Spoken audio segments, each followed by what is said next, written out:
Welcome to the Ychyfus Kung Fu Film Podcast. I'm Darren Jones. Him over there is... Clive Davis. And him down there is... Rodney Dennis. There he is.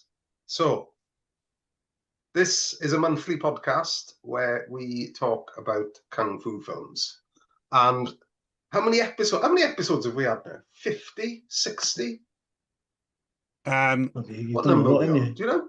I can tell you exactly if you give me a few seconds. Yeah. Well, anyway, we've been... Yeah, tell us. But yeah, this is... we've been going for a number of years. And we did actually mention Judy Lee in one of our previous podcasts. But this will be episode 58. There you go. That wasn't a bad guess, actually. Fair play. Yeah.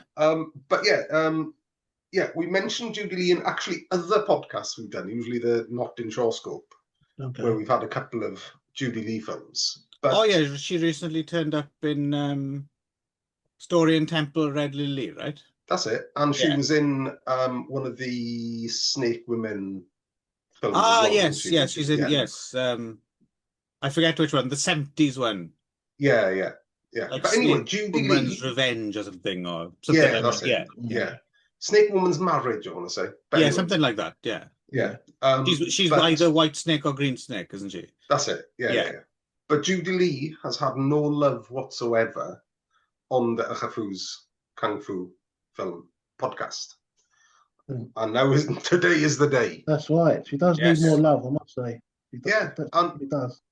Yeah, and we were talking, we're going to press record as we started talking about it. But yeah, I'm amazed how few, there are no releases, modern releases, Blu-ray, and the DVDs from the 90s and 2000s are shit, just VHS transfers. Yeah, that's right. And it amazes me how little or how few releases there are of good quality from someone who's there right at the start. That's what I mean, yeah. From Basher to Shapes. To Shapes, yeah. Yeah.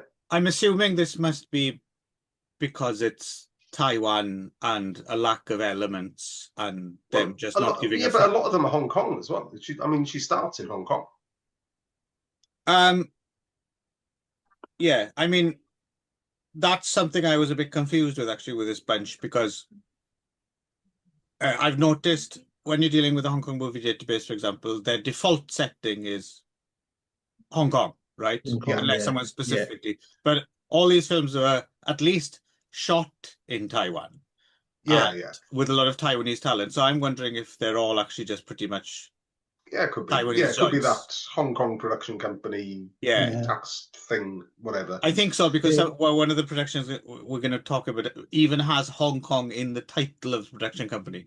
But I'm pretty sure they're not actually a Hong Kong company, because all their films are out of Taiwan. No, that website can get quite confusing, can't it? Sometimes? Yeah. Because we need to find another source, don't we? Oh. Yeah, well, the thing is, I think we all have to pull together, right? And we're going to have to figure it out, right? Yeah. Brother's going to work it out, right? It's all quite confusing. Yeah. But especially in the early 70s, you get now that, as soon as you kind of get in the groove of the bashers from the early 70s, and in particular when you go across to Taiwan, you get an eye for the kind of the extra talent, the extras. And there's just a look where you can tell, that's Taiwan. Yeah. Just by the sort of supplementary actors that they're using. That's right. Yeah. They do move together, don't they, in Taiwan, don't they? Yeah.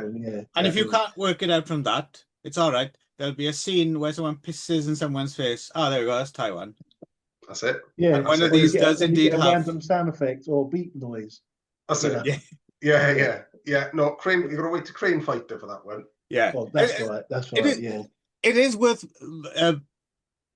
pressing down on that a bit more, though, because definitely the more, especially doing this project and just looking at things in more detail and putting it under the microscope and thinking about it, there's definitely a case to be made for just appreciating the films out of Taiwan as their own thing, right? Like, not just like a side to the Hong Kong film. I mean, they were up to some very impressive work in Taiwan, and you could almost take it, with regardless of anything else going on. That's what I If you mean. just looked at Taiwanese stuff, it's just like, wow. I know. Most of my favorite films are from Taiwan. Yeah, that's what I'm starting to realize as well. Yes, I'm saying, there's so much talent. There's so much talent from there. Yeah. Well, I'm gonna die on this hill, even though Toby disagrees with me, and I don't like disagreeing with Toby, but I'm dying on the hill that it's Taiwan that changed kung fu choreography in the mid-70s. I am dying on that hill. They were definitely ahead of the game mid to late 60s, I would say. Because you see some of the wuxia stuff out of Taiwan at the period, and it's so much more advanced than what they were doing over at Shaw, for example, right? Like, you see some stuff every now and again, 69, 70, something you've never heard of, and you'll just bang it on, and you're like, fucking hell, this is madness, and there's people flying around on wires and shit, and it looks much better than some of the stuff that Wang Yu was doing or something like that. Fascinating. And we learn as we go as well. We're learning more all the time. So that's the thing as well, is we'll say something in one pod and then we'll contradict it in another, because the next one, But amazing that it has taken that. Still, we're talking 50, 60-year-old films, and we still haven't settled on exactly but they're so vast, aren't they? This whole genre is so vast. There's so much in it. And so kind of ignored by the mainstream as well, right? Considering how much it affected the main, it's funny. There's a in that Mondo Macabro book, they point out something which is quite interesting. You don't often see pointed out, but they're talking about Chan Che, and they're kind of saying well, even though there's no necessarily kind of direct link from this film to that, they make the point that the films of Chang Che, that level of violence in Chang Che films, just, even though mainstream critics weren't maybe necessarily paying attention, but the stuff the fact that stuff was playing, grindhouse theaters and stuff across the US, that seeped in, right, to the cinematic landscape at large. So Chang Che is very, very, very influential on international action cinema. But there's not necessarily that definite thing you can point at. So but definitely he's had not just him, but for example has just had and considering that impact is so powerful, and yet we still haven't dotted all our I's and crossed our T's when it comes to this stuff, is kind of remarkable, really. So on to what we're actually going to discuss today. Yes. So we've got four films, and Clive's done some extra homework by accident. And I brought an apple for you both. That's it, exactly, because you're a SWAT. So anyway, so to give Judy Lee the full list of please sir, Rodney's cheating, sir. He has crib notes underneath his desk, sir. Yeah, he's got one of those. He's sellotaped some notes to the bottom of the big black pencil case. Yeah, that's like a calculator made out of hard plastic. That's my TV notes. Yeah. Yeah. So that was an interesting conversation, actually. So we are doing Queen Boxer from 1972. We are doing The Escape, also from 1972. We're doing The Crane Fighter from 1979, and Iron Swallow, also from 1979. So we're going to do more or less the kind of the gamut of Judy Lee's career, or height of her career. Really, and I'll sneak in a bit of Iron Phoenix chat halfway through as well. Yeah. Okay. But it's so again, and I think it's a tough one, really, because Judy Lee, so she's exploded, right? She's exploded onto the scene at a very similar time to sort of Angela Mao, right? Not that they're compared that often, because they are kind of different performers. Yeah. And yeah, she's kind of successfully taken it through to sort of shapes in the late 70s, early 80s. Yeah. You know, via a bit of wuxia and fantasy stuff and gorillas, of course. Yeah. Well, you mentioned this on an earlier pod as well. I think the other difference is obviously both beautiful women and also both, you know, extremely adept. But I think the difference is you kind of might try and, you know, you might try your chances with Angela, but you'd be frightened you'd chop your dick off. Yeah. Yeah, or as we're going to see very shortly, take your eyes out. Yes, or pull your balls off or something. Yeah. That was very interesting, that bit. Yeah. That's an that bit in Queen Boxer. We'll get to that, yeah. Yeah. So, Rodney Shapes is understating, sir. But yeah, so for me, and I said it on a different podcast that we were discussing, for me, Judy Lee is the meanest, right? She is the meanest of the girl fighters, if you want to divide it that way. Because she's just got this fucking, she's got like that Wang Zhangli look in her eye, isn't she? Like that. She has got that face, hasn't she? She's got that look. Dead-eyed stare. Yeah. So has she, just off the top of your heads, because obviously we're doing she's all on the right side of things here. Has she played villains? I feel she must have played villains at certain points, because she'd be good at it, right? Yeah, I don't think so. I don't think she did. That's a shame. It would be good to see one where she was just fucking mean villain. Yeah, but Angela Mao didn't either, and she's got that streak in her as well, isn't she? You know, that kind of mean streak. Yeah, because especially in like. Yeah, when she stares at you, like, okay, I'm gonna kick your head in, basically. Without even saying it, she's got that look. Yeah. But Judy Lee, I think. Sorry, seeing as we're halfway, good point to cut it off. We're about a minute, so yeah, let's start the films then. And then start the new room. Yeah, well, we can carry on that thought, but it seems like a good edit point. Yeah. Let's do it. Right. Okay. Yeah, so let's get to the films then. Right, yeah. Right, Queen Boxer. Debut feature, Judy Lee. Or Charlie, we should say. Yeah. What a debut. Fucking hell. Yeah. Well, it's, I mean, I hadn't seen this for 25 years. Yeah. You know, I remember it being a solid basher, Judy Lee being fucking the epitome of Judy Lee in it, right? She's not in it that much, in fairness. I think she really comes into the action about 50 minutes in. Yeah, she's kind of a supplementary character up until at least halfway through. Yeah. Because obviously you've got the great start from, obviously, see that character there, obviously that's, didn't Wang Yi play that character, didn't he, before?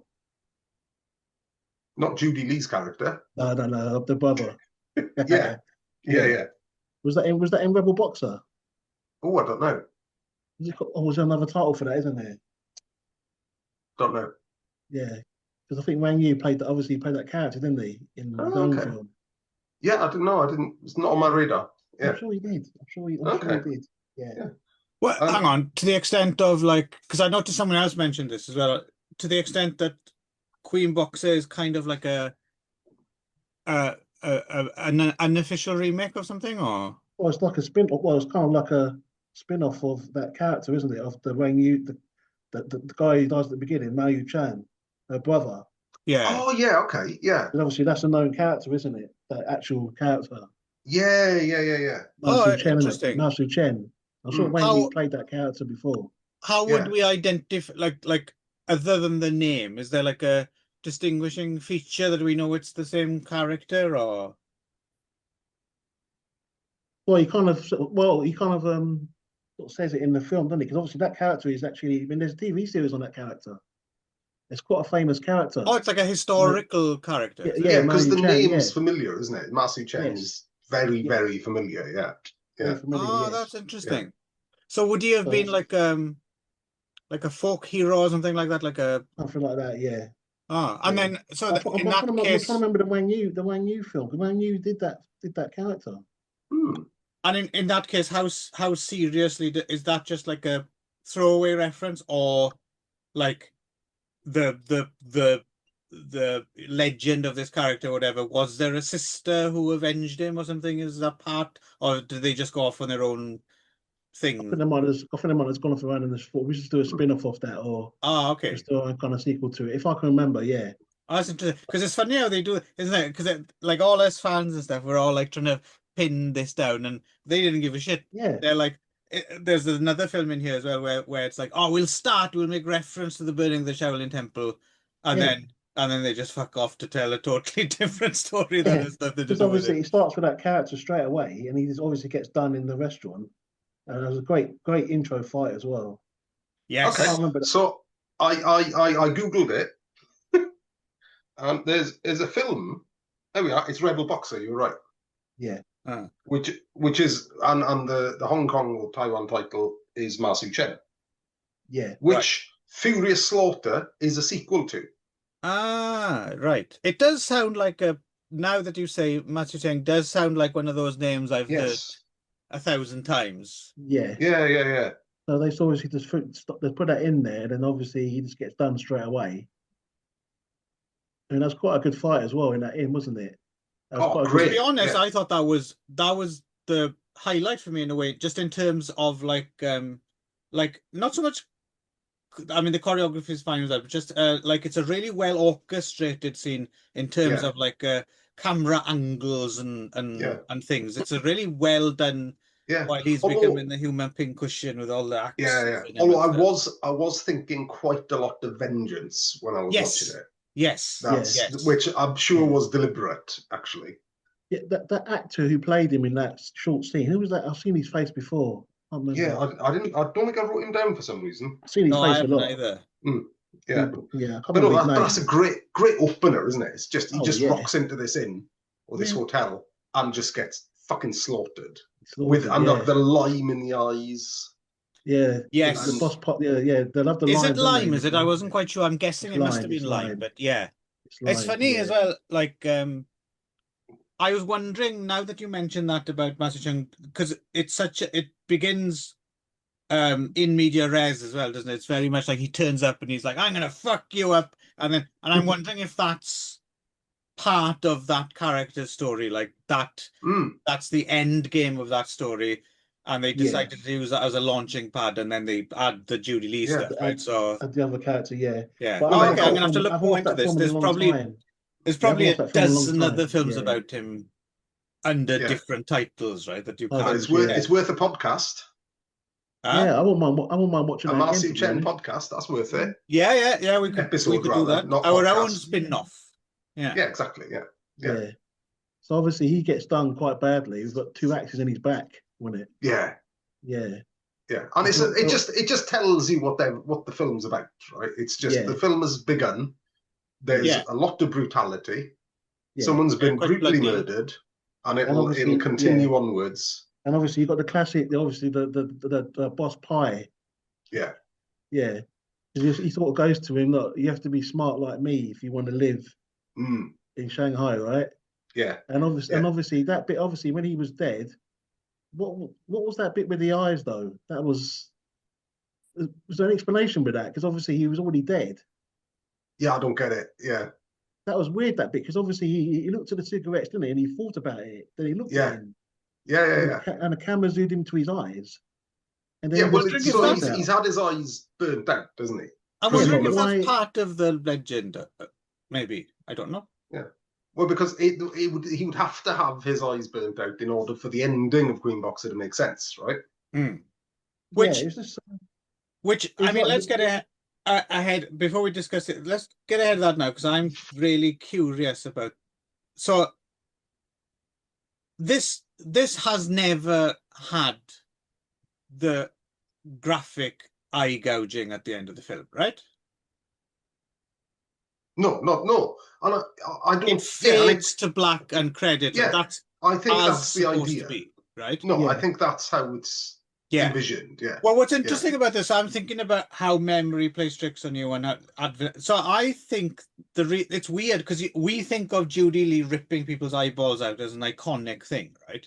But the thing is, I don't think it's a mixture of, obviously it's alluded to in the film, but isn't it like, wasn't it the poster for the US film release or something, like a drawn poster?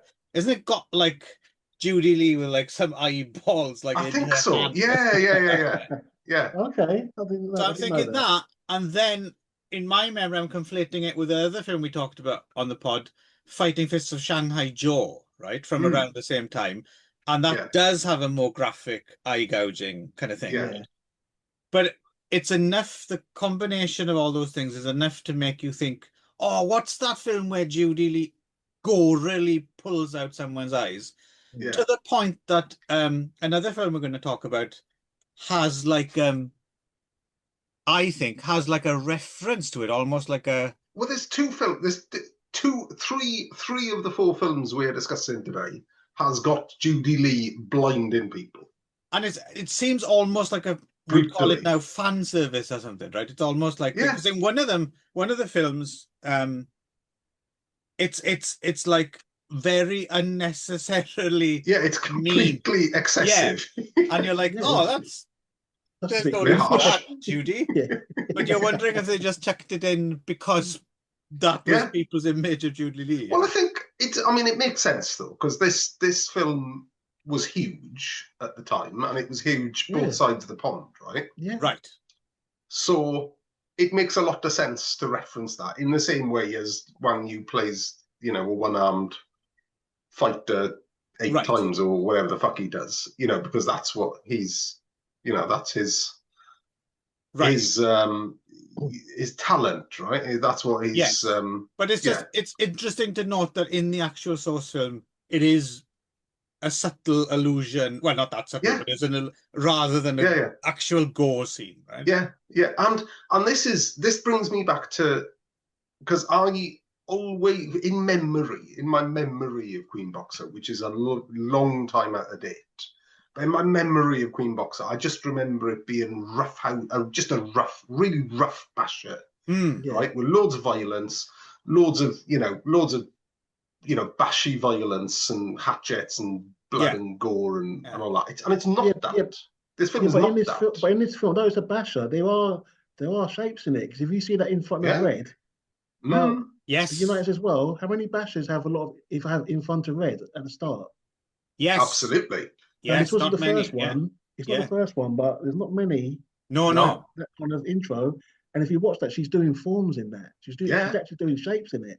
Yeah. Yes. To the Shaft theme tune as well. Exactly. Hell yeah. Yeah. Hell yeah. Yeah. That's right. And that is a better use of Shaft than the one-arm boxer. Yeah, it was better. Yeah. Yeah. It was straight in as well. Yeah. Who's the Asian avenging woman who pulls out all the eyeballs? Queen Boxer! Shut your mouth. Yeah. I was only pulling eyeballs. Yeah.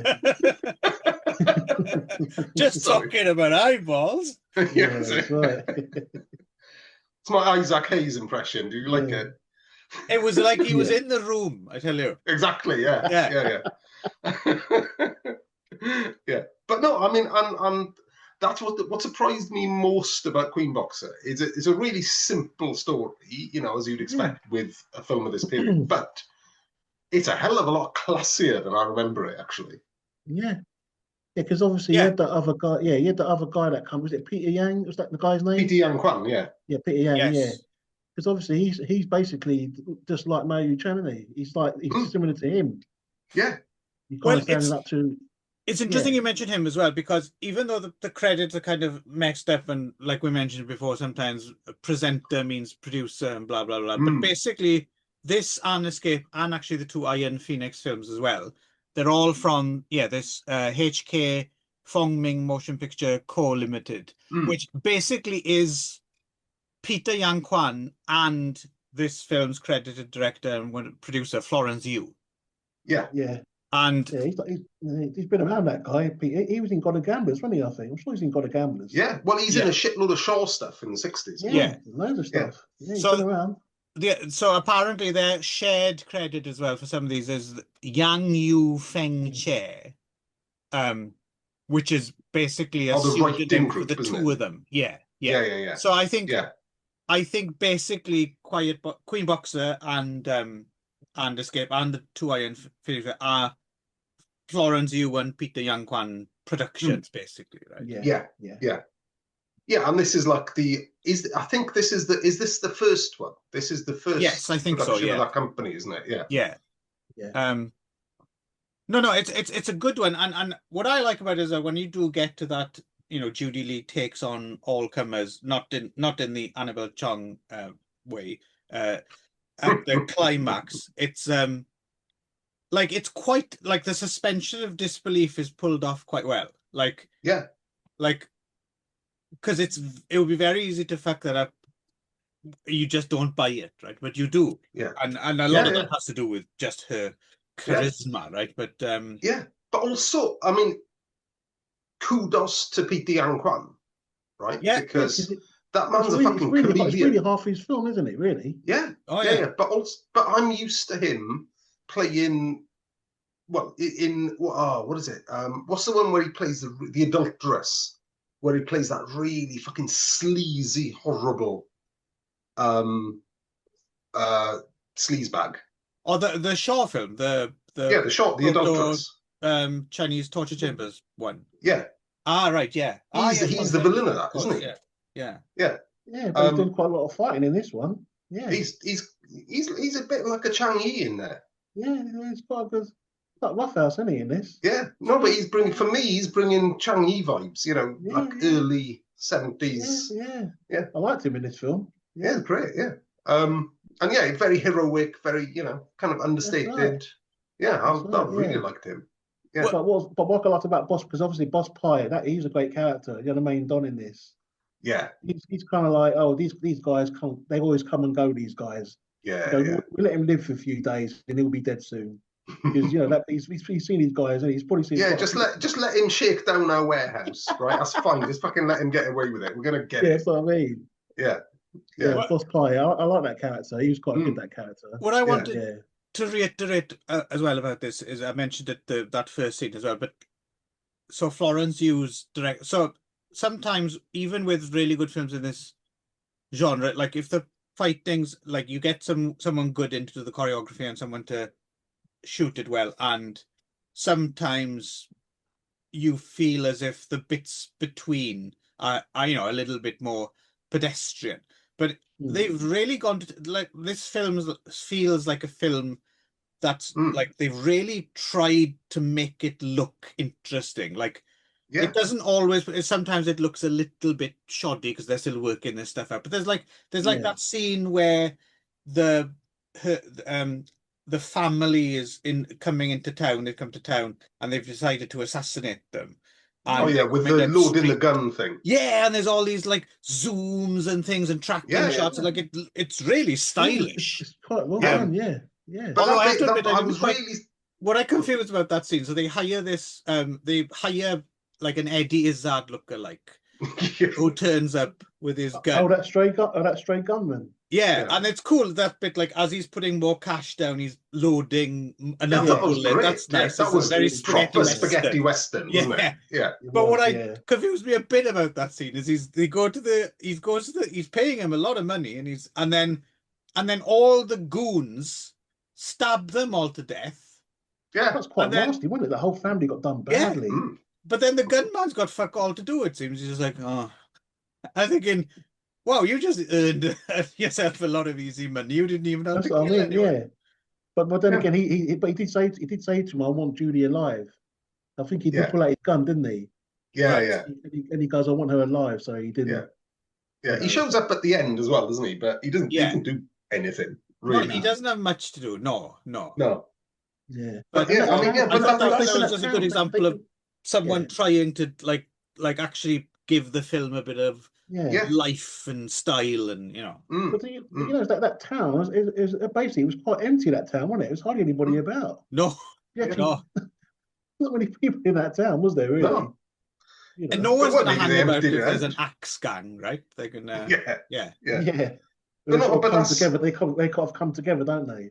yeah. You know. But that's what surprised me more than anything. Like I said before, is how classy this film is for, you know, the film everyone thinks is the one Judy Lee rips someone's eyeballs out Right. with, and is Yeah. just a load of fucking blood and guts and violence. Well, it's all context, isn't it? Because obviously, in the Western world, it would have been in between like a Paul Naschy film and you know, a zombie film or something, you know, on a triple bill. So you're kind of seeing it in that environment. So yeah. But no, it's good. Again, I mean, fuck, if this were to be able to put out, and there were elements, and you know, could put it out in a nice version, then it would probably, we'd see it in that way, right? Yeah. Yeah, probably getting more respected as well, you know. Yeah. This film's top shelf.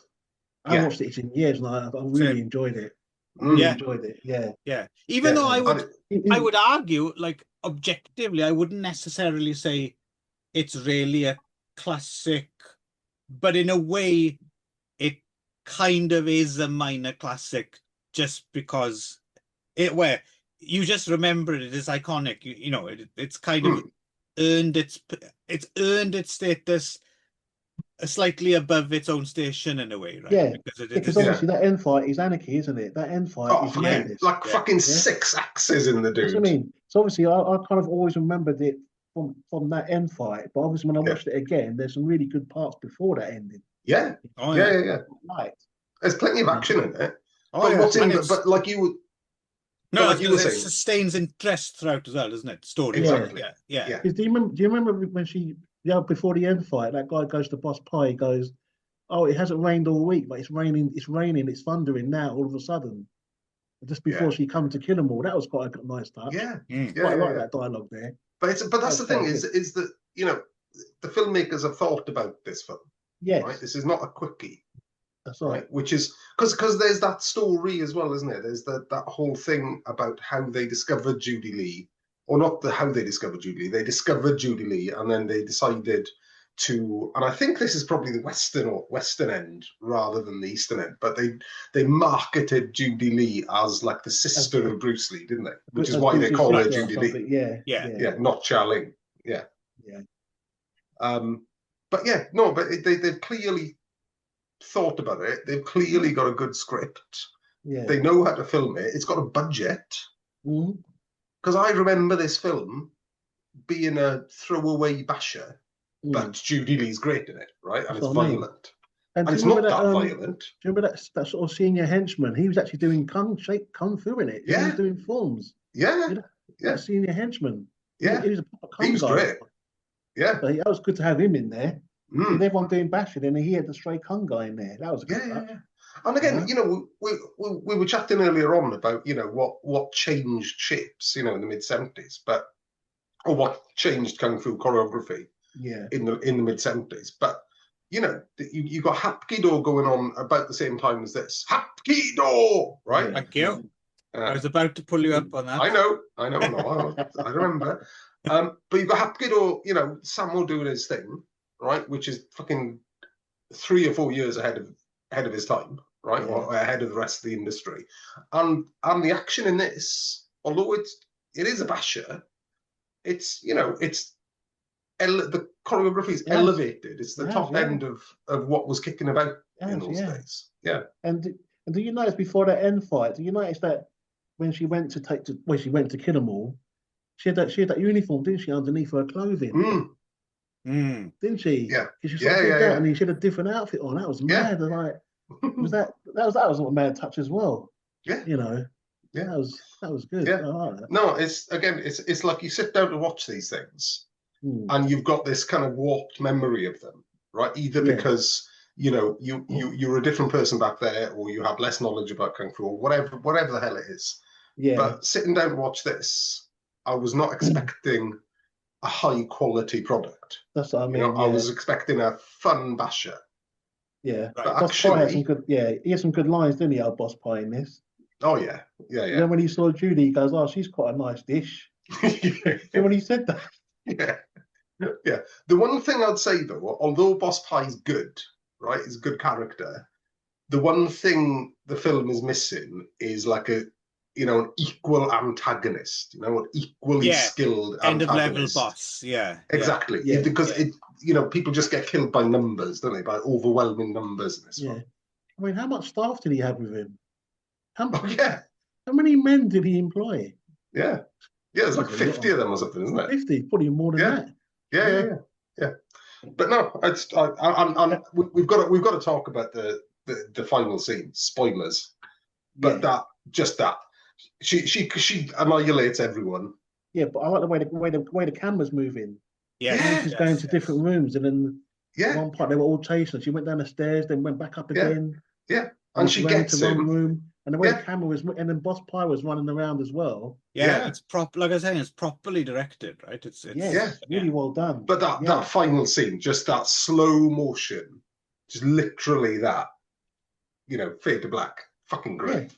That was mad, that bit, wasn't it? Yeah. But then again, how did she know that he lost his eyes anyway? That was weird. Like they did that, because even that bit in the beginning wasn't really explained. No. And then in this, she done it back to him, but I don't know if she even knew. No. That's why I'm wondering if there might be a bit more connection. There's something we don't know about going on with that. There's something going on with that. But I'm wondering if there's something connected to the real life kind of legend or something that we're missing. Must be. It might come up in some more films if we watch some more. Yeah.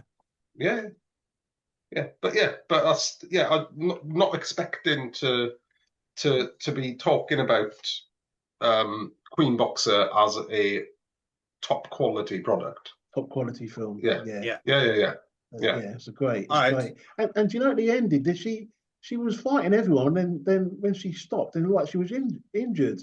But I don't remember her really getting hit in it, really. She I suppose. A bit of blood, didn't she? Just before It looked like she was like nearly dying, but I don't remember her even getting hit. I don't know if that was cut or anything, or maybe. Yeah, I was wondering that, because she got hurt. Yeah. Even though it's good filmmaking, there are some choppy edits here and there, right? Anyway, she threw the axe in the guy's head. That was mad. Anyway, let's pick up the pace, or we'll still be here in a week. Okay. Right. So anyway, Queen Boxer. Quality. Yeah. Talking of quality. I like it. Quality. Yeah. Yeah, the escape, right? The escape. Oh, okay, interesting. Are we going to fall out about this then? Because no, this is top quality for me. Oh, this is good shit. This, this was me falling asleep, to be honest with you. I'm not a big fan of the escape. So again, it's Peter Yan Kwan, Florence Yu, and Wu Min Shen also did the choreography. We talked about him. He directed The Green Dragon Inn and 1 Foot Crane, right? Among others. Yeah. And again, Peter Yan Kwan and Judy Lee back again. Yeah. So this is early stage of the Republic of China, and basically there's a general. Peter Yan Kwan plays this kind of somewhat rebellious general. Right? Yeah. And he's being watched by. Are they government? Is it government? Are they government, aren't they? Well, yeah, he's like a rogue. He's like rogue, isn't he? So I don't know. It's a little bit difficult to pass, really, but it seems as if he's suspected of maybe trying to usurp, his kind of higher ups. Yeah. But he seems to wield enough power that they can't just come out and just put him in chains, right? So it's a whole kind of cat and mouse strategic chess thing, and they're trying to stop him from leaving town, and then they employ. So Judy Lee plays this picking up actress. So there's a bit of Warlord and the actress and picking up rules about it. Right? Of that. So I mean that's kind of it in terms of the plot. She's quite fiery in this one, isn't she, old Judy? Yeah. Well, the character was quite good. Yeah. I mean, I'll just get my opinion out and then we can talk about it. For me, she like the ending is absolutely terrific. Like, brilliant. just, yeah, she's just fucking defiant, and it's bleak as all hell. And I love the ending.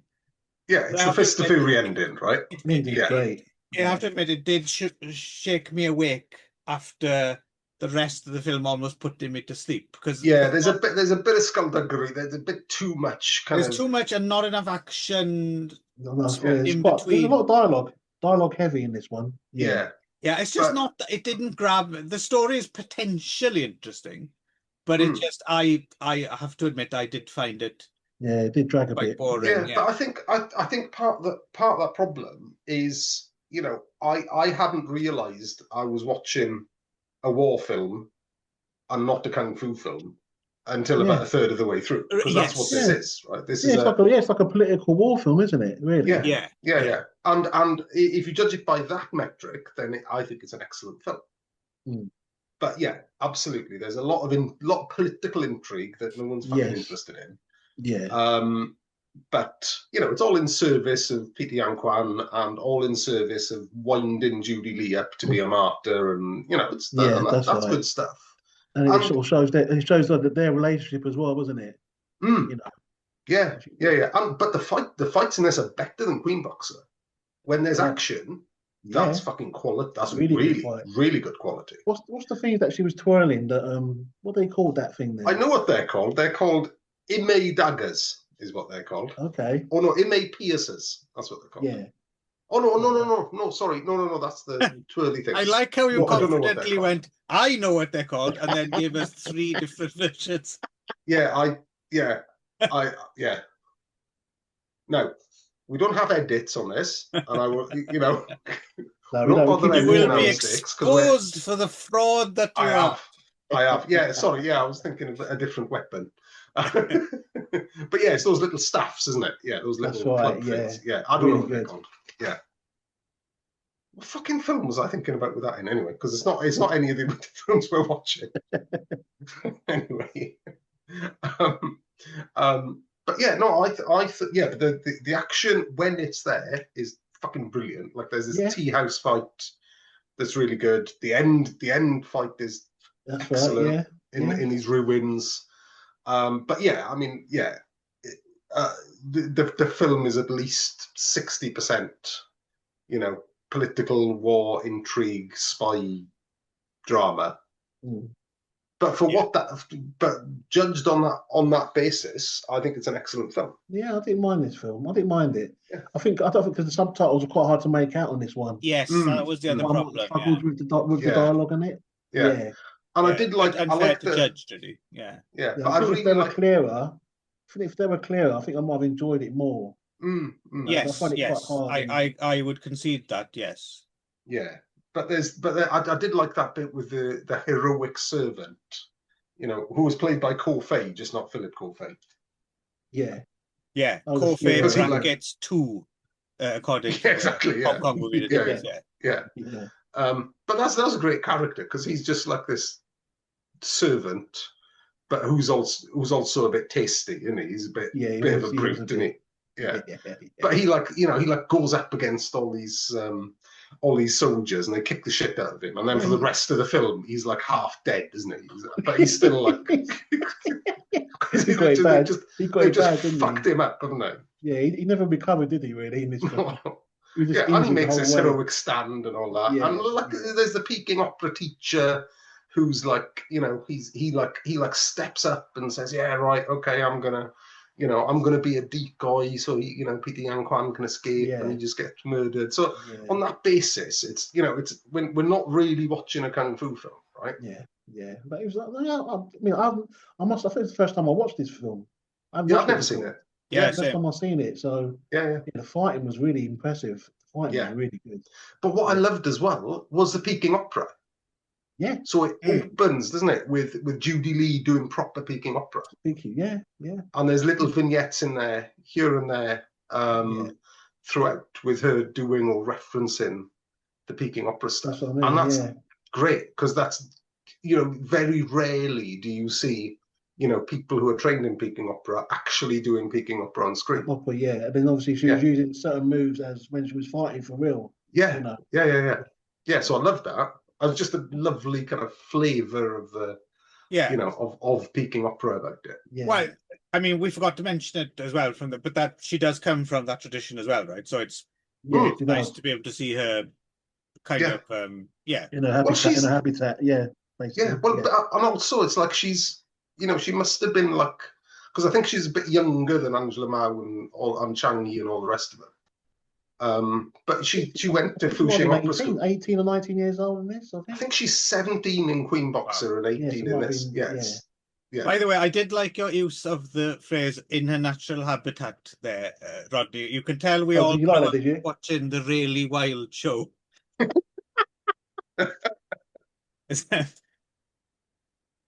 No, Chris Becker, what was his name? Chris Packham, was that his name? We all Nutkins. Terry Nutkins. Terry Nutkins. With his long haircut. The slap head with the.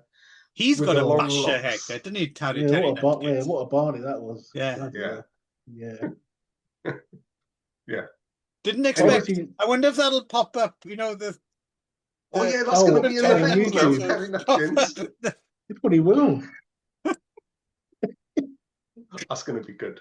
Yeah, when this goes out, there's going to be like. So let's try not to mention any of the stars, right? Let's try not to mention even Judy Lee from here on in. No. So that the algorithm boosts Terry Nutkins. Yeah, we'll get some nostalgia telly viewers.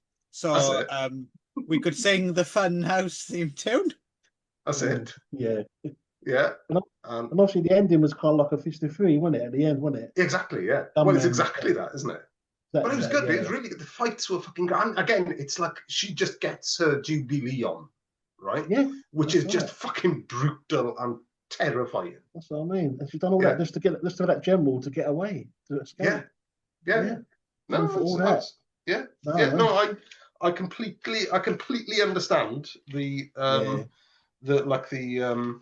weariness around all the political intrigue, but for this I was. Yeah, I think because I wasn't expecting that really. I think I was kind of. That's why I probably didn't mind it. I was kind of caught off guard by that. I thought I'd just be seeing a regular basher here, but it wasn't really that. No, not at all. And the fighting kind of made up for it in a way. Yeah. The action itself. Yeah. When it's there, it's the top end of the game. Yeah. Yeah. That is all I have on that. An interesting little curio. So if I may make a little Phoenix divergence then, just because it's the same people basically. It's the you've got 4 minutes, by the way. Okay, I don't know if I'll try and get the first one done anyway. So basically it's the same people, apart from you've got a different director, Lin Futi, 73. Again, it's Yang Kwan Florence Yu, that production company. They make this film called A Girl Named Iron Phoenix, which is obviously a bit of a hit because they follow it up immediately with a sequel. So as well as Judy Lee, it's Tung Lee and a guy called Ah Sai who plays like the moron sidekick character or whatever. Now I have to say, watching these two films, Tung Lee I'm now very, very interested in. And we've seen him in some other things. Yeah, he's about. Yeah. For instance, he started off in Shaw. And he's also in what did we watch recently with him in? Oh, do you remember Devil Woman we watched that in? The first of those two snake girl head films. Oh yeah. Oh so yes, I remember. Yes. Yeah.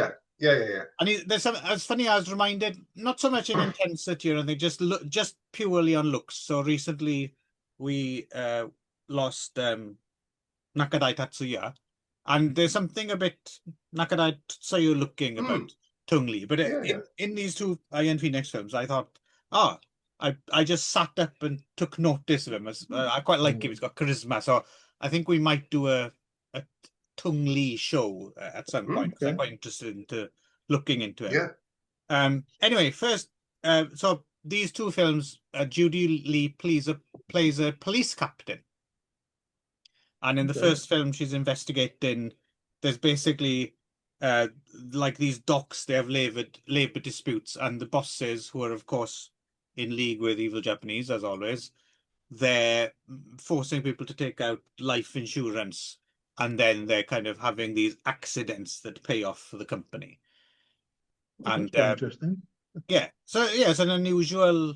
It's got quite an interesting soundtrack as well, because it's really quite cool fuzz guitar theme tune, and what made me laugh, the main lecherous guy who runs the company, he always has these like chicks as secretaries in his office, and he's always putting his hands up their dress, and they always use the same electric guitar sting every single time. When he does this over and over again, it's quite funny. Every time this guy's lecturous, they use this electric guitar sting. But yeah, it's episodic as all hell. It's tonally all over the place, comedy, serious bollocks. It's not in any way, shape, or form a great film, but it is quite a lot of fun. And a girl named Iron Phoenix is definitely worth your time, especially as a Judy Lee vehicle. And Tian Feng is the main bad guy, and he's got all these fighters, including Blackie Core turns up as well. That's cool. Okay. Yeah, and it's quite short as well, isn't it? It's like 75 minutes. Yeah. I think I've seen it, but I can't remember it. I have to go back. Yeah, I think I've seen it. Yeah. Yeah. So immediately followed by the imprudent Iron Phoenix, or as the print actually has it, the imprudent Iron Phoenix. There's a T instead of the P. I'm guessing that's a typo. So immediate sequel reuniting Judy Lee with Tung Lee and Asai. And even though the first one's not great or anything, when this started, so it's basically she's the same police captain character, but she goes on vacation to visit her auntie.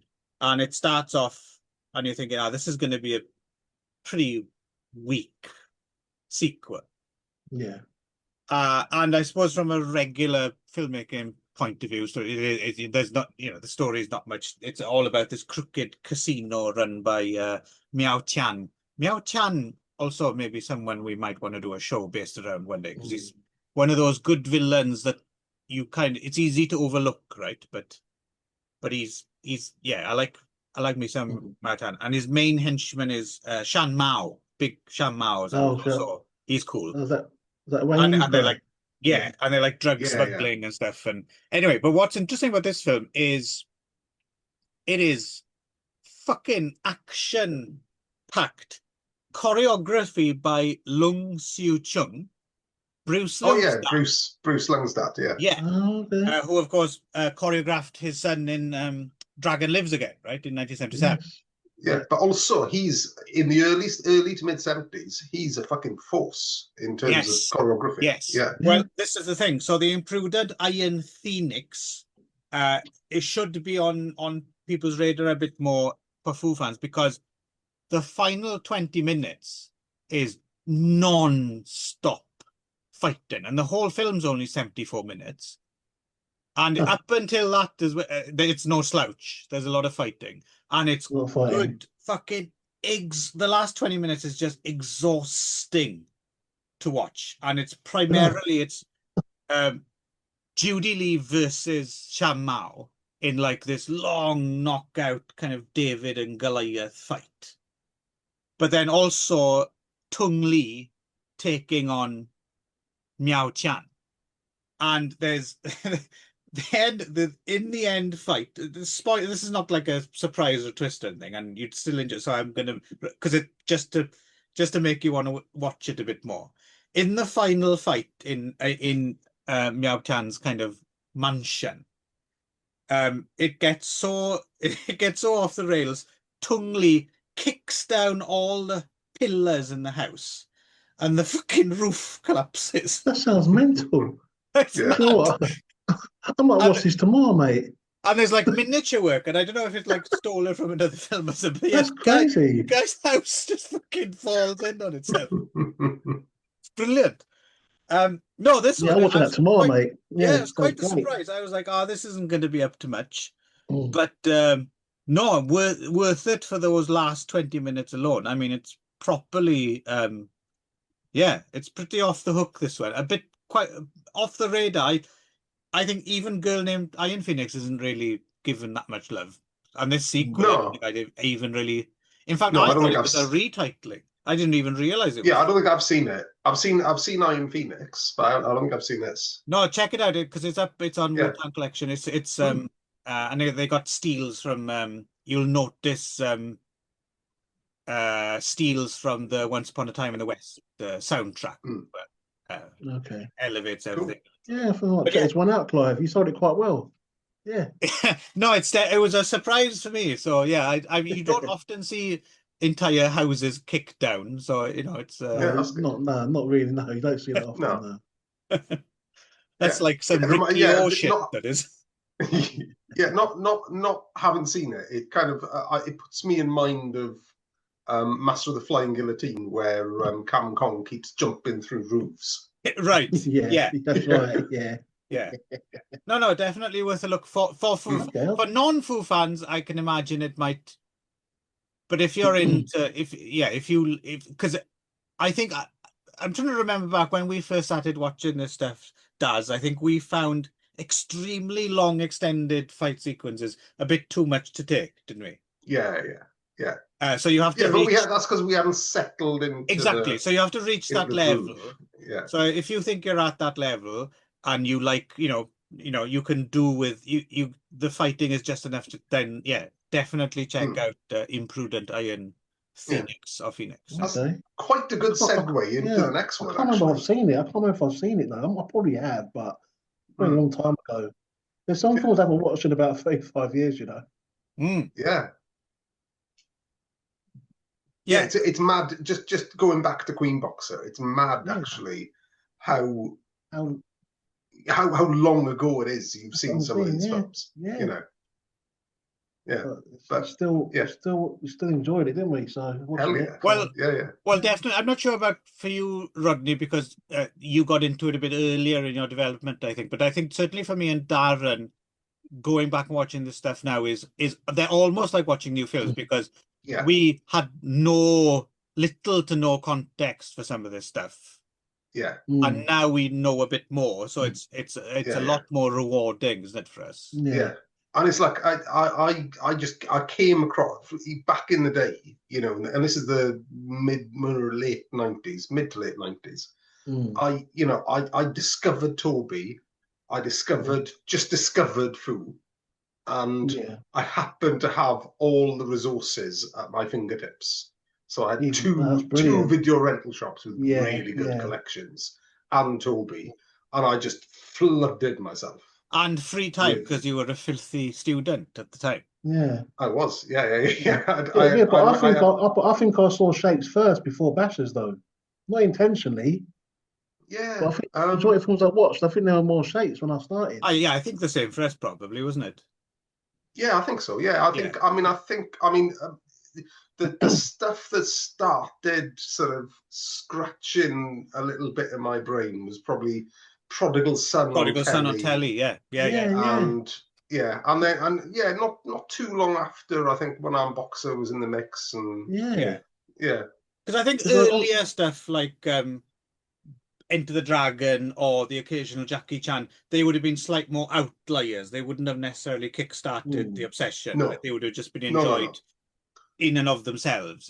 Yeah. And we spoke about this on I think our first Halloween one actually is as Legend of the Seven Golden Vampires in there as well for me.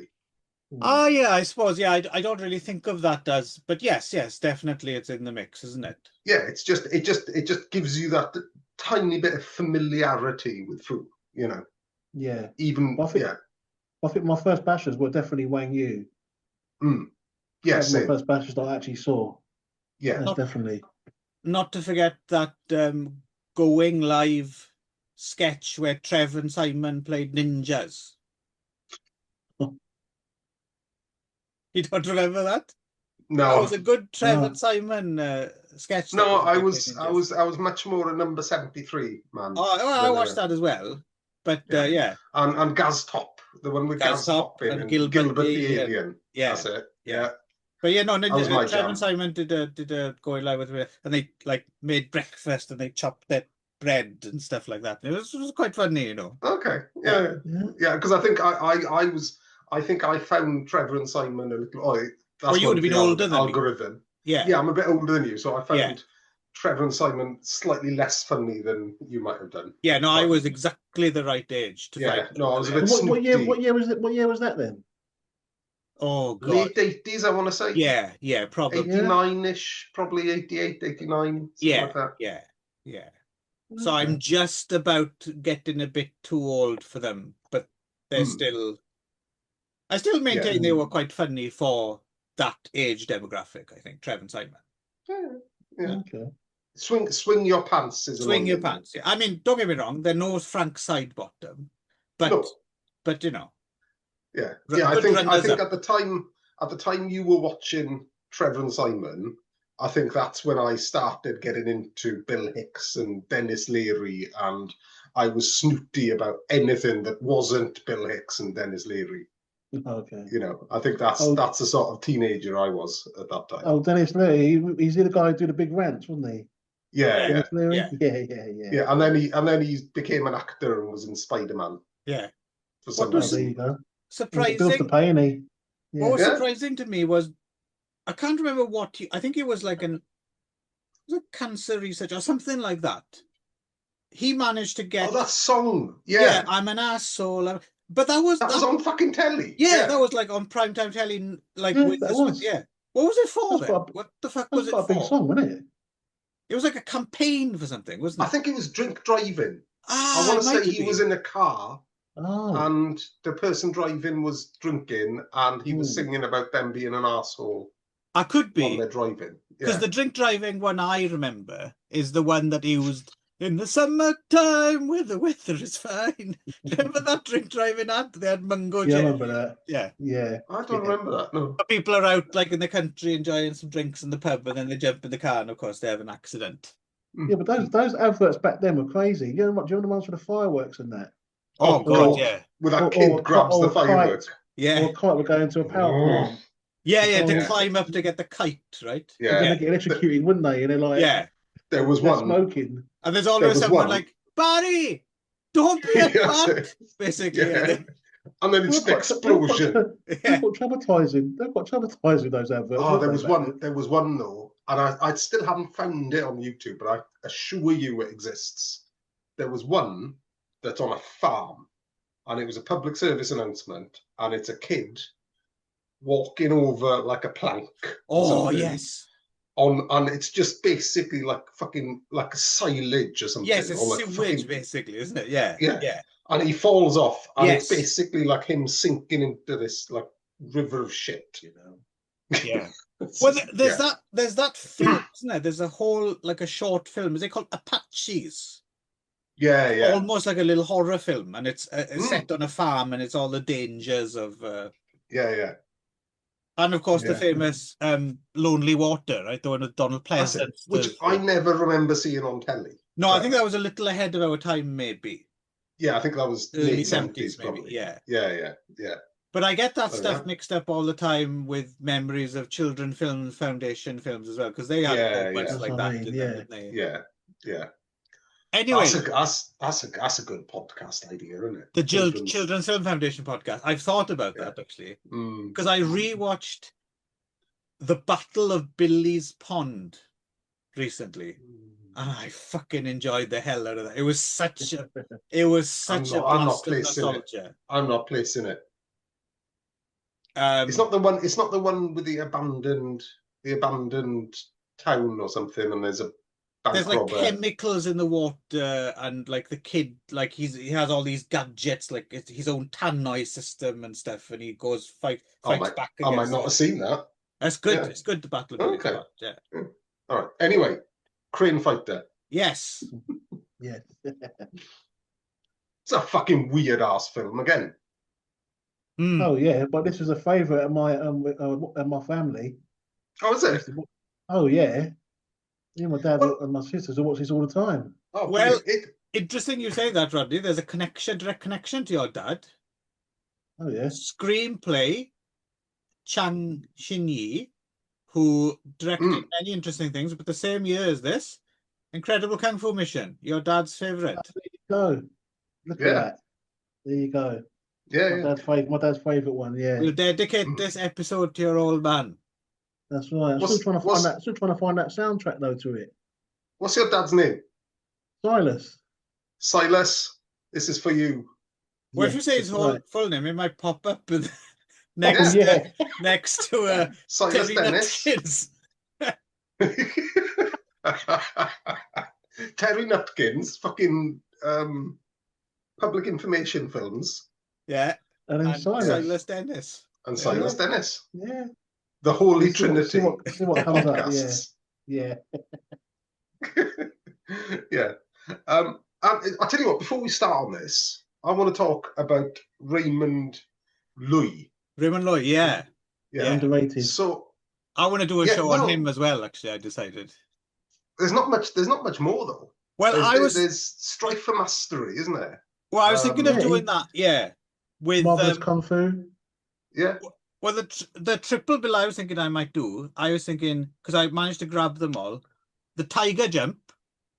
Okay, yeah, I haven't seen, that's the early 70s. His bashes are good as well. Yeah, I haven't seen that. Strife for Mastery, and then from the early 80s, Bloody Mission looks kind of interesting. Yes. So there's one of my future shows, I think, What's weird about Raymond? He didn't do much, but he done every genre, like he done bashers, then saw plays, then shakes, but then he didn't do much. No. But he sort of jumped to every... Yeah. Fatal Flying Guillotines is him as well, right? Yeah. So I had it in my head that I fucking hated Raymond Loewy. Why? Right? I don't know. This is the thing. It was something in my head. I don't actually like him very much as an actor. He does annoy me as an actor when he's on the screen. His face? I don't know why. Yeah, I don't like him as... I don't know. There's something about him I don't like. Well, in this film, apparently he's a member of the Suite or some like glam rock band. No, with his fucking bowl cut. Yeah, he reminded me of that Vic and Bob Slade in Residence. Yeah, but is his character based on that Meng Fei character, isn't it, with the fan? Yes, Blue Fan, yeah. See, I don't like Meng Fei as well. They remind me of each other, and I don't like either of them. But anyway, that's just a personal preference. Okay. But as a director, that's an interesting fucking bloke. Yeah, he is. Choreographer as well. Yeah. He didn't do, but I don't know why he didn't do more. Well, this is from that guy. He was quite good, and he didn't, and he's a director, and he didn't do much. Well, more than that, this is from, and most of his films, this is from his production company. Is that Success? It's his production company. Yeah, I don't know what happened to him now. I don't know if he's still about or what. I don't know. Yeah. Well, he joined the fucking Rubettes or something. Yeah. He's in a. He's on tour. Yeah, he's in a fucking Ramones cover band in Taiwan somewhere. Yeah, no, he's got quite. His hair kind of introduces itself before the rest of it. Man, his eyebrows. I couldn't stop looking at his eyebrows in Crane Fighter for some reason. I think you're in denial. I reckon you fancy him a bit. You know why? It was quite funny in that scene with the restaurant when he told that guy to stop singing. He goes, "Your voice is terrible." When he told that guy who was singing. Yeah, but I'll tell you what.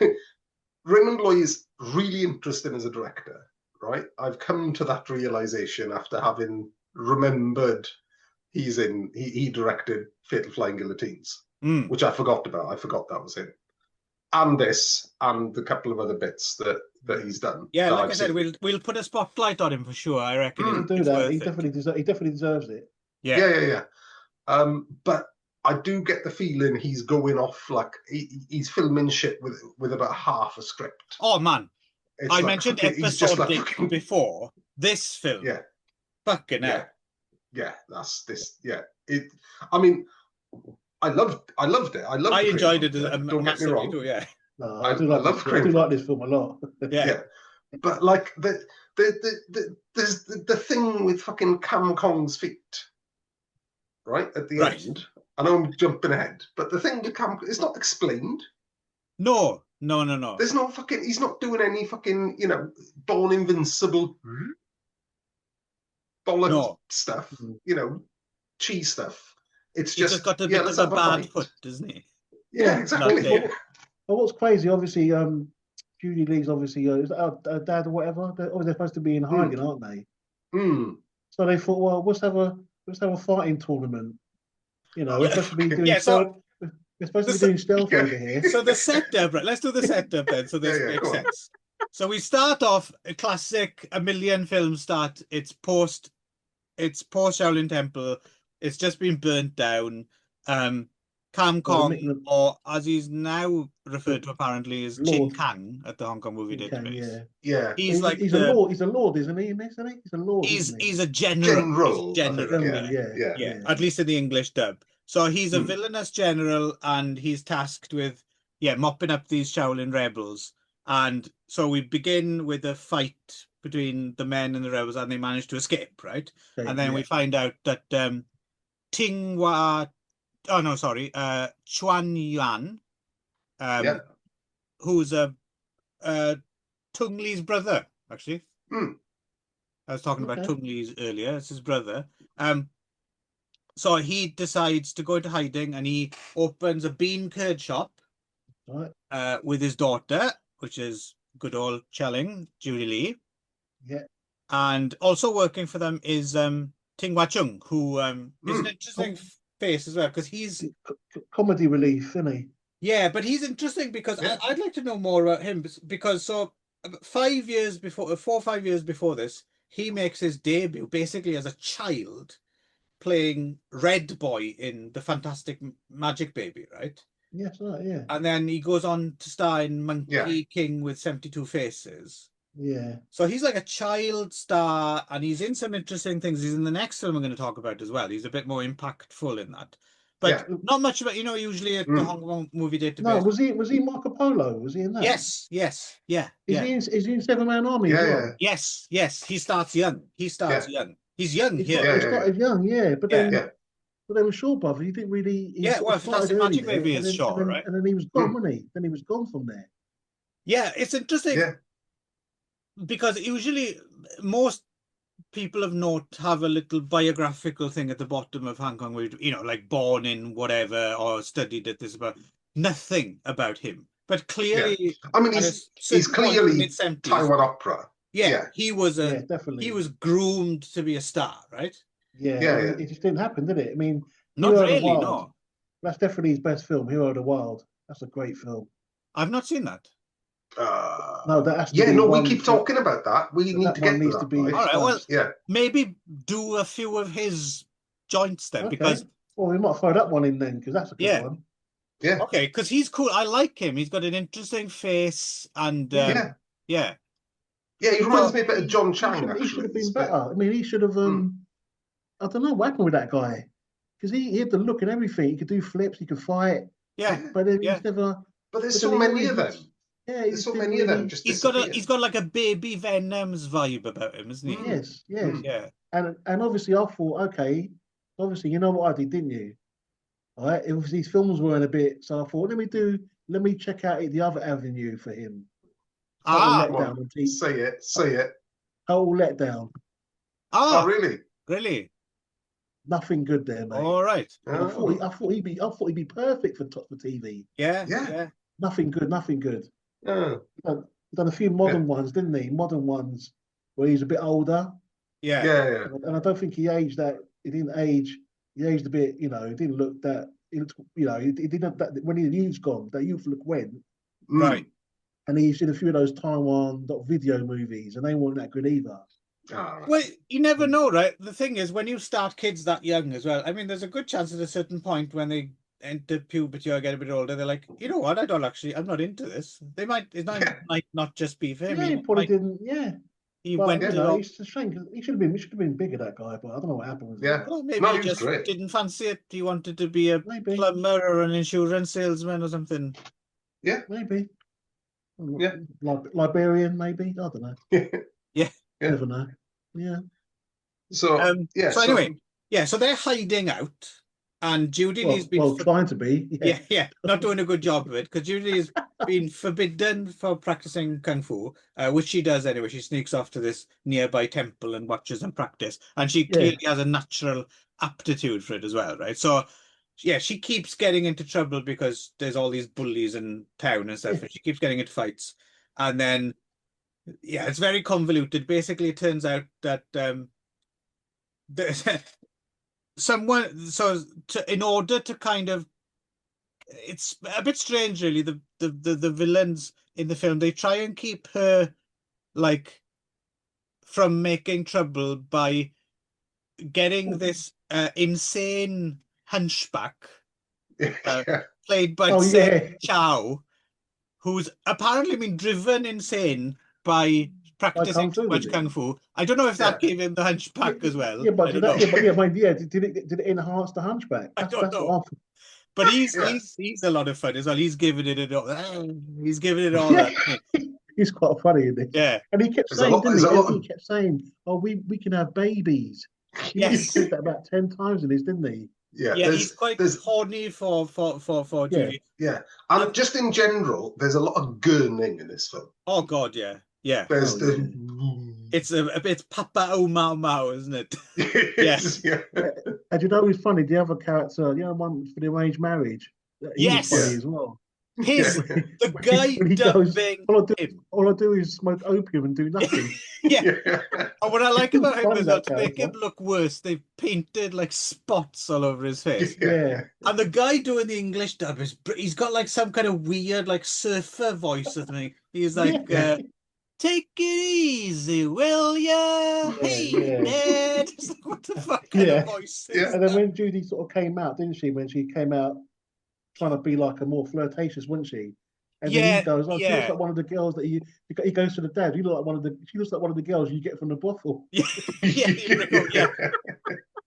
It flew a bit over my head, but I'm assuming because she's dressed in red and stuff, it's supposed to make her like out to be a bit of a floozy or something like that, isn't it? Floozy, So there's all that bollocks going on. Somehow that kind of segues into, all right, I'm going to hold a contest and I'm going to fight with men, and whoever wins gets my hand in marriage, and old Hunchy he gets in there, doesn't he? While trying to hide away from the Mings, To be fair, quite me. I mean, Hunchback's a bit of a pest, but he doesn't deserve to have his eyes gouged out. Yeah. That's just like lost already. That's a bit unnecessary, wasn't it? Yeah. That was completely unnecessary. It's a good fight. All the fights are good in this. Oh, yeah. Fights are great. Raymond did give her tips. Raymond did give her tips how to beat. Yeah, he's chucking stones at the thing, isn't he? But he didn't mention the eye gouging, did he? No, I think she went rogue on the eye gouging. Well out of order. But again, I'm wondering if that was Queen Boxer fan service. Yeah. But what was funny, every time he kept mentioning babies, it's just seeing Judy Lee's face, like the way she looked at him, like it was total disgust. Yeah. I think that eye gouging was personal.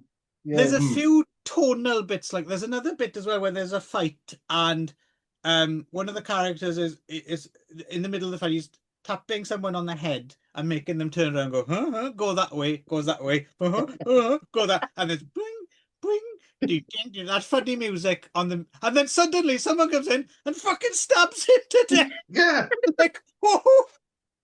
That went from 0 to 60 pretty fucking fast. Yeah, because this film's all over the fucking place. Oh, Jesus Christ. Bonkers, really. This is just, it's because and then it kind of fucking, and so after you get the hunchback business, then obviously no one wants to fucking marry Judy Lee because they're just going to get their fucking eyes gouged. Yeah. Then you get a bit of romance between Raymond Loy and Judy Lee. Yeah. Right? Yeah, but he gave a bit of grief, didn't he, in this? He goes, look, you're just a pretty girl and you're quite childish. Yes. I wouldn't say that to Judy Lee. No. That's what I'm saying, wasn't he, to her? He's classic, treat them mean, keep them keen, isn't he? Yeah. And it works in this case. It does. It always does that. Did you know that? Wow. And then halfway he wins the competition, and he goes, "Oh, I only done it for fun. I didn't want to get married because I was a bit bored. I just thought I'll do something." So there's all this fucking shenanigans. So of course that attracts the attention. So Kam Kong re-enters the film halfway through. He's still looking for the Shaolin rebels, and you think, "Oh, okay, good. Now we're back. We're back on track. Now we're back on the hunting down the Shaolin rebels."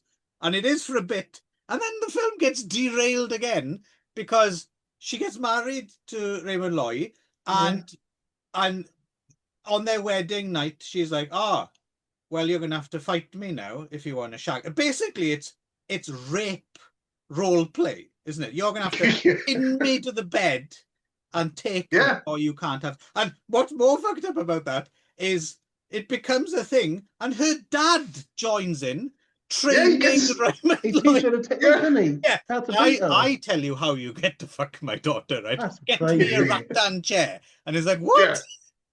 That's mental, isn't it? Yeah, I still didn't quite understand the importance of the chair. No, neither did I. The chair didn't make a lot of sense. Yeah, well, apparently, yeah. Yeah. But before that as well. So so you've got like kind of comedy-ish kind of, you know, wedding night kind of you have to beat me to sleep with me thing, right? And before and they're still on the run at this point, right? After having invited a shitload of fucking guests to their wedding, right?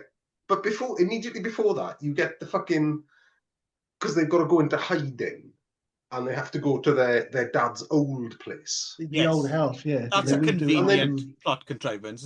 We just go to my old house.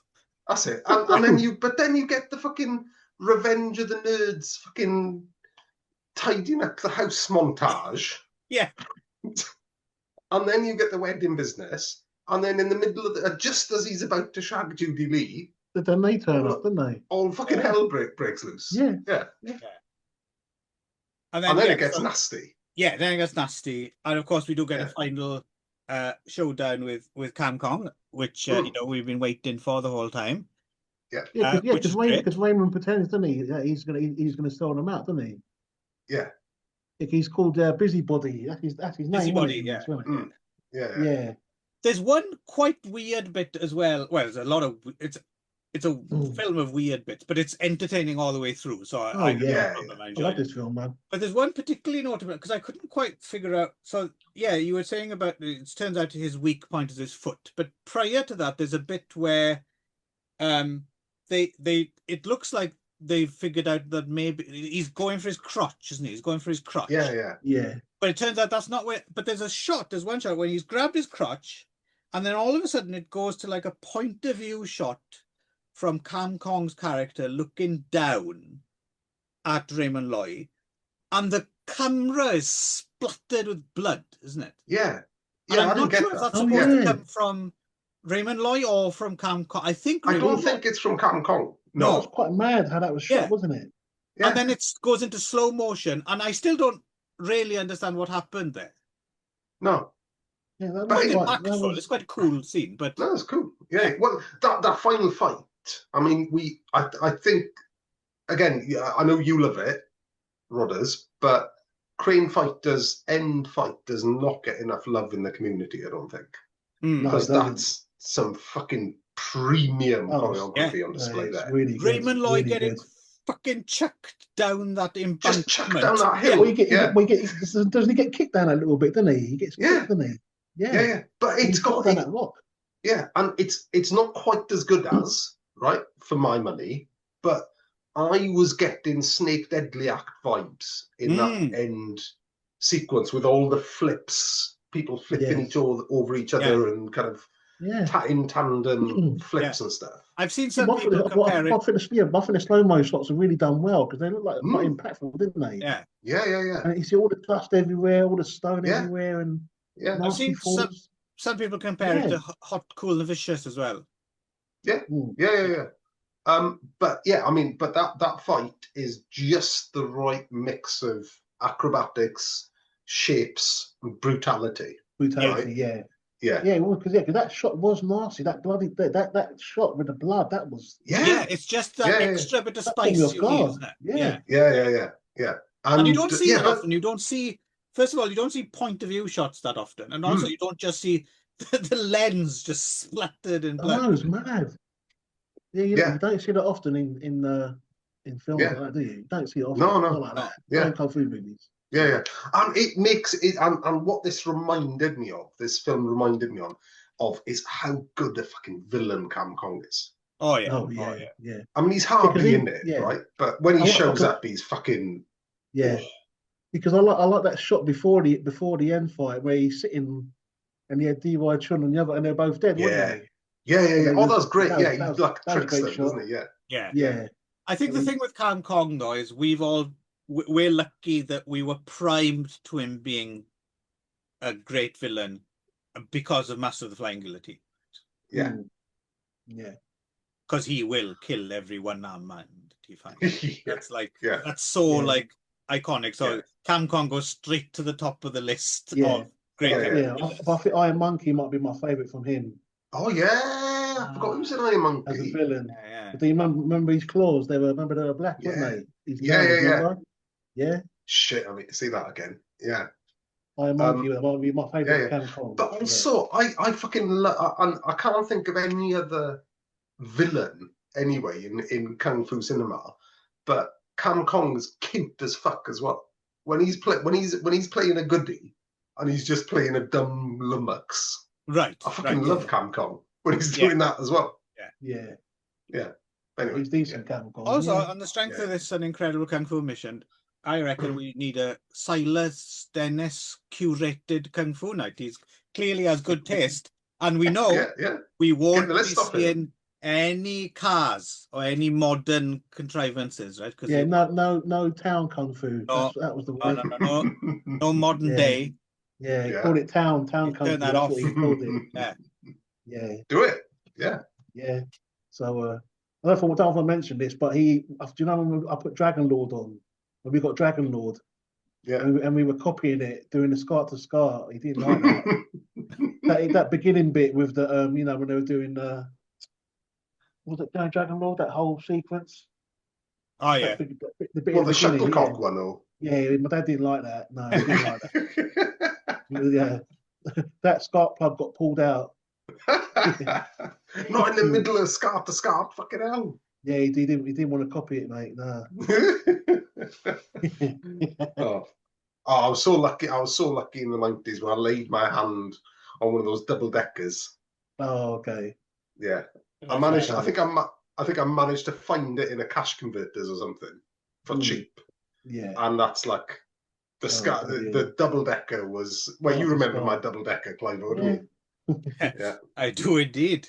Yes. Because apparently it was illegal to be doing that, but they still made them. So I'm just trying to work that one out. But yeah, I don't know why. Yeah, how that was on the market, but I won't incriminate myself too much. But put it this way: the double decker managed to pay for my last 6 months at university.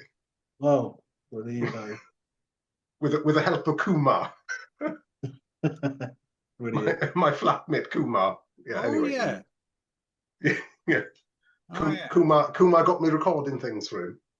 Oh, and it was lucrative. I remember Kumar as well. Served its purpose. Yeah, he was a lot of fun, Kumar, because he lived at the top of the house, and he'd watch a lot of like Bollywood stuff, wouldn't he? And just blaring, like he would have the volume cranked all the way fucking up to 11, and you'd go up there and he'd be asleep. Yeah. He'd just be asleep with these Bollywood films like blasting out. Yeah. And occasionally he'd also give us porn. Yeah. Okay. Yeah. He'd have all these Bollywood you've given it away now. You've given away what the double decker was for. Oh, sorry. Well, it's all right. I don't think they'll track him down just from the name. There's a lot of Kumars, right? Yeah, but there's I'm trackable. Ah. You'll be all right. Yeah. Anyway. The funny thing is, what I remember, a lot of the porn, oddly enough, was trailer tapes. You had all these like 2-3 hour long trailer tapes, and they were all like European things, like Joe D'Amato films and stuff. Yeah, I know. Yeah, no, he had good shit. Yeah, yeah. But yeah, I'll off air, I'll tell you some more stories about Kumar. Yes, he was and the things that we did for each other. Yeah, he was a cool bloke. Yeah. Anyway, hello Kumar. If you're never going to watch this, but no, he might be watching it, crank it up to 11, but he's fast asleep. But he's asleep, so he's not watching it. Yeah, but no, I mean Crane Fighter. Going back to Crane Fighter, that fucking end fight with Kang Kong, and they should have done a little. They should have had a little explainer on Cam Kong's feet because he's completely invincible, but he keeps stepping on stones on the beach, doesn't he? Yeah. And that's how they work out that his feet are vulnerable. Do you think there might be a subtitle version that might explain that? You never know. I don't know, but you'd think that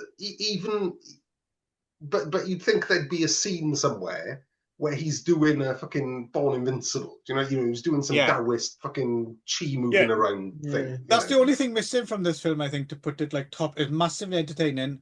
Chuck just needs a training scene. We want a training scene. But then again, some kung fu films they do throw in the weak point right at the end.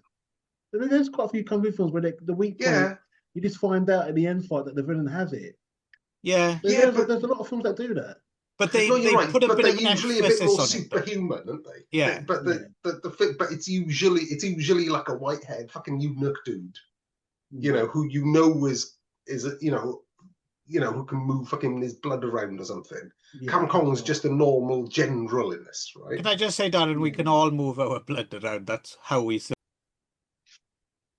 But you're quite right, Darren. Even like you said, Rodney, sometimes it is introduced at the very. At least you get the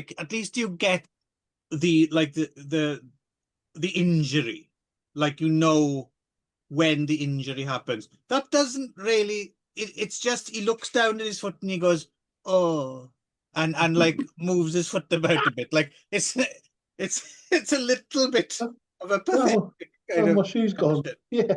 And it is a bit silly. It is a bit silly with Judy Lee and Raymond Lloyd chucking the shoes around and But still, massively entertaining film. Great. Yes. Come all to the Silas Dennis Kung Fu Film Festival, and you can see it too. Yes. Right then. Iron Swallow. Yeah. Yes. I like this. Different. Judy is extra mean in this. Yes. Oh, beyond mean. Yeah. This is how we like our different. Very different. This is in that category. We've talked about this before. A category that we all are quite fond of, I think. The Kung Fu mystery. Yes. So, yes. I like that intro when the guy just jumped. Like right at the start, the guy just jumped off the horse, didn't he? And went for it straight away. Oh yeah. And then he goes, "Oh, you're quite good." And he goes, "I'll see you later then." And then he left, didn't he? Well, that's pretty much all he does throughout the whole fucking film. It's the dude in the hat, isn't it? Yeah. That's Lucifer Lee, isn't it? It is Lucifer Lee. Yes. That's him. And that's it. This is an early role for him as well, 79. Yes. Yeah. Oh, speaking of Lucifer Lee, actually, interesting thing that I made note of. If only I could find where the fuck I did make note of it. He's a great stuntman. Yeah, great. One of these films we were talking about, I noticed someone else, according to the Hong Kong Movie Database, someone else also has the AKA of Lucifer Lee. No. Really? Yeah, but not our Lucifer Lee. Which one was it? It was one of the ones in these films we were watching. Oh, was it? Yeah. I was just wondering, it might have been in the... Well, this is Lee Hai-siang. So this one was Lucifer Lee. Hold up proceedings here, but no, one of these films because I made note of it. I was like, what? Oh yeah, here we go. Raymond Lloyd, actually. What? On the Hong Kong Movie Database. They've got an AKA for him as Lucifer Lee. You look it up. Oh, that's got to be a mistake. Well, it is a mistake, I think. It is a mistake. Yeah. Well, that's a major mistake. But yeah, they've got AKA for him as Lucifer Lee, but he's clearly not. No. He's Although I have to say, in this film, if you're looking for people with like weird Lucifer-like faces, Wang Yun-sheng, who's the guy who plays the assassin, fortune teller. He's known as the magistrate. Yeah, he's got like that. I don't know if you've ever seen the Geg Again or Kitaro animation. the Nezumi, or the rat man. He's got that kind of, you know that like moustache that looks like it starts in your nostrils. Yeah. And the half-shaved head. Yeah. That's a hell of a look. He's got a mad face, isn't he? Yeah. He looks proper. Yeah, he was really good. He should be called Lucifer, I think. He's really good in Fetish Unboxer, isn't he? He's really good in that fight. Oh, okay. Yeah. You remember when he threw that knife, didn't he? He threw that real knife at the table. That's a mad scene. No. Fetish Unboxer. Do you remember that? Remember that fight he has? No, not ringing the bell. I've seen it, but I can't. I'm not placing it. Yeah. Okay. Yeah. But he's very memorable looking. Yeah. Oh yeah, he's good. Yeah. Taiwan guy, isn't he? Yeah. But he should have been more. He never plays like a. In this one, he never really plays the main villain. He plays a villain, but he never. I mean, I think 1 or 2 films he did, but not many. He should have been in more. Yeah. He had the face, and he could fight, and he had the face for it.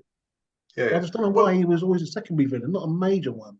Yeah, and well, and also talking about this whole sort of collection of films as well is one of the things, certainly in The Escape and Queen Boxer, what these films are missing, to a certain extent it's true here as well, is a good villain. So The Escape, they're just kind of either bureaucrats or gangsters. In this one, okay, he can fight. There's a big fight at the end, but he's kind of not really convincing or scary as a villain, if you know what I mean. This is Yi Wan who plays the villain in this one. Yeah, he's good, but it's kind of, you've got to suspend your disbelief a bit that he's actually Judy. I think about him, I know he was convincing, but you don't normally see in these films. You always have an old guy who's a young guy made up to fight, but he was actually a real old guy. And he wasn't that bad in the actual fighting. No, it's good. No, it's for me to see. It's good. No, it's. I'm not saying it's not good. But I'm just saying. Obviously, it's like. I know what you mean, though. Yeah, you want to. There's not a Wang Jiang Li, right? There's not. No. You haven't kind got of different. Yeah, scary villain. But he was moving quite well, and he looked like an old boy. Oh no, doubt. Yeah. You don't get many films like that, do you? Where you have an old villain who's not a young guy playing an old guy. Right, an actual. Yeah. You have an old guy actually fighting. In the last scene, it looks like someone's oiled his joints, isn't he? So he's Yeah.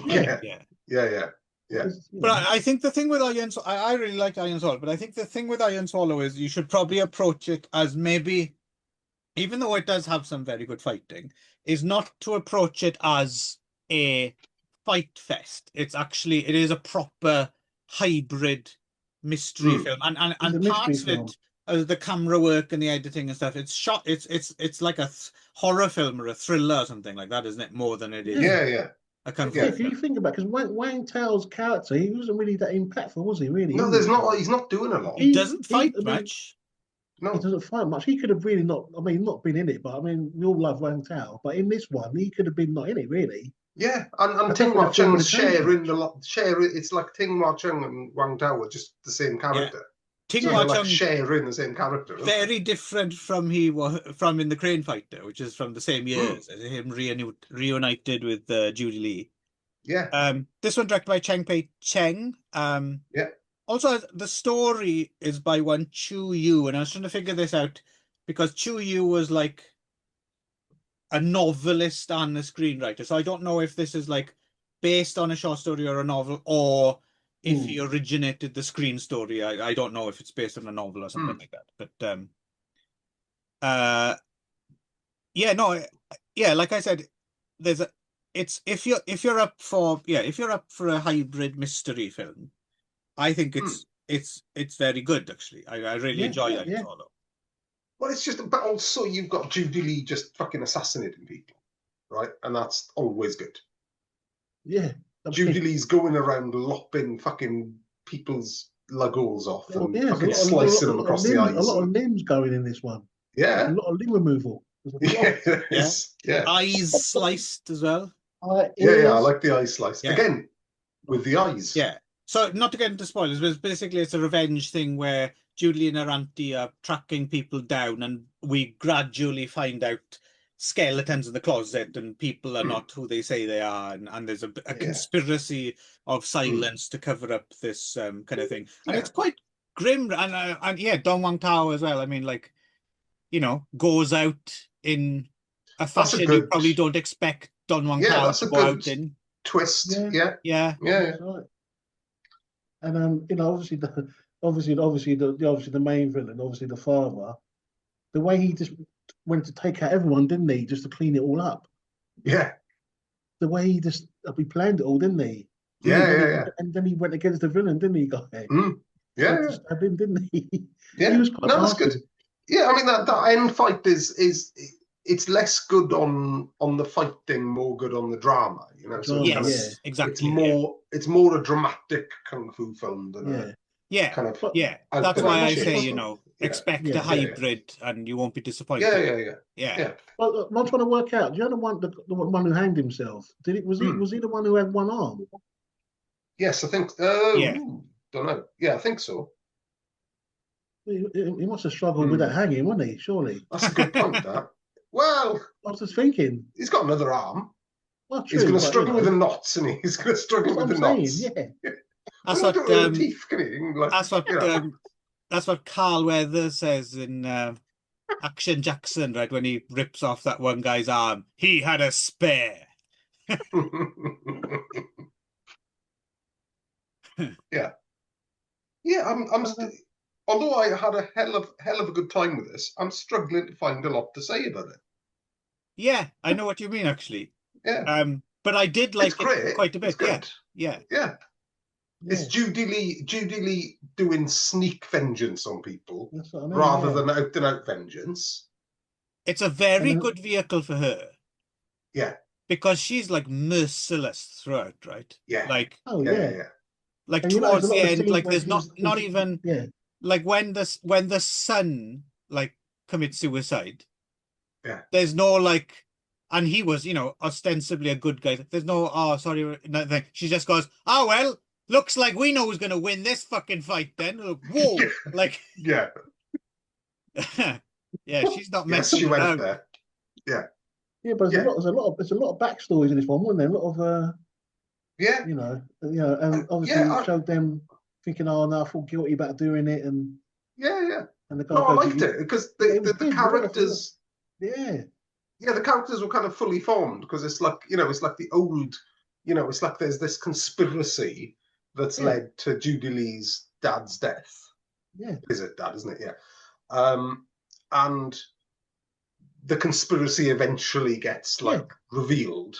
Yeah, because and everyone's regretful apart from the villain, and then he goes out. Majority of the cast was not nice in this film. Majority of the cast weren't that nice. No, they weren't really. Yeah. But also, it's like none of this is fair fights as well, because like Judy Lee is almost exclusively people who can't fight back. Yeah. She's like killing like bureaucrats and people who covered up this crime. Obviously, like slow motion, wasn't it, as well, with no sound on it? You know, knives in the back. It's a nice touch as well that on the other side they've hired this assassin guy as well. I like that. So you're not quite there's a little bit of a mix up, so you're not quite sure who's killing who on whose behalf, right? Yeah, so a lot going on. A lot of twists and turns. Yeah. I mean, the one thing I would say is against the film, and I like the film, I would recommend the film, is the end fight and actually most of the other fights, apart from when Judy Lee's going around like cutting people's bits off. Yeah. It's good choreography, but it's very standard kind of fights. So there's not a lot of gimmicks. There's not a lot of you know. There's nothing unusual about the fighting. Yeah. I think Lucifer Lee had a good fight with that assassin guy. That was a good fight. Yeah. He was in the dark, wasn't it? I think if this film was in a better print, I think it'd be better. Yes, agreed. Yeah. There's a lot of it going on in the dark. It's a lot in the dark, this film, isn't it? It's a film that would appeal to non-kung fu fanatics as well, I think, because it is a hybrid, right? So they could, a lot of people could enjoy this. If you don't have access to Netflix this Boxing Day, so you can watch the new Glass Onion film, you could watch this instead, couldn't you? That's what I mean. Yeah. Why not? Put on a double bill with Butterfly Murders. Speaking of films that, now there's a HD of that out now. It's been remastered, restored, Yeah, in Butterfly. I need to get Yeah, to I that enjoyed again that. because I watched it, didn't I, last year, didn't I? Or was it this year at the cinema? Oh, that's right. Yeah. yes. And I'm I guessing enjoyed the that film. upgrade does make a difference, right? Because that's a film Yeah, that yeah. needs it. Yeah, or needed Yeah, it. yeah. Yeah. That's why. But Yeah. it hasn't been released yet, has it? No, I don't think it's out yet. No, I think it played some festivals and some screenings and stuff, but I don't think there's a disc. Yeah. Yeah. No, Yeah, it's not I disc. quite enjoyed Yeah. that. But there screening. needs to be, because that has always been on that list of films. Like, I need to give that a rewatch when it's in a decent condition, isn't it? Yeah. Oh, I might have to look for that beforehand then. Mm. Yeah. Yeah, there we go then. So I've got nothing else. Yeah. Yeah. So there we go. A nice little Judy Lee retrospective there, I think. Yeah. Yeah. Well, I think there's more to come on Judy Lee as well. I think there's a few more films to squeeze in. Yeah. Oh, yeah. Because we've never done Shaolin even so he needs more love and exposure. Yeah. He does. There's one called is it called the Supergirl of Kung Fu or something like that? That's it. Interesting. And there's a whole bunch of not seen that. Yeah, no, that's good. Well, and Shaolin Invincibles. Oh, yes. Yeah, I think we're saving that for our Simian special, right? Yeah, we need to do an apes. Yeah. Kung Fu apes special. That got released, didn't it? That one, didn't it? Shaolin Invincibles. No. What, on a disc? Well, I don't know. I mean, I've got a good print of it. Yeah, there's a HD of that around, I think. Oh, is there? Yeah. Okay. Oh, yeah. Which is another reason I want to rewatch it. Okay, because I'll have to send I'm wondering that one over. How tatty those gorilla suits look in HD. Yeah. Yeah, I'll look on the. You know about the RDV. That's the Rodney Dennis vault. Oh, I see. I see. It's in the. I'll have a look for that. Then I'll send that over. Then. Yeah, you'll have to turn that big dial. You know, that big Yeah. Yeah, I'll have a look for that, mate. Yeah, I'll send that over. It's a good print of that. Like in Man from Hong Kong at the end. It's an imprint of the Criterion Collection, I believe. That's it. Yeah. Anyway, right. Stay tuned.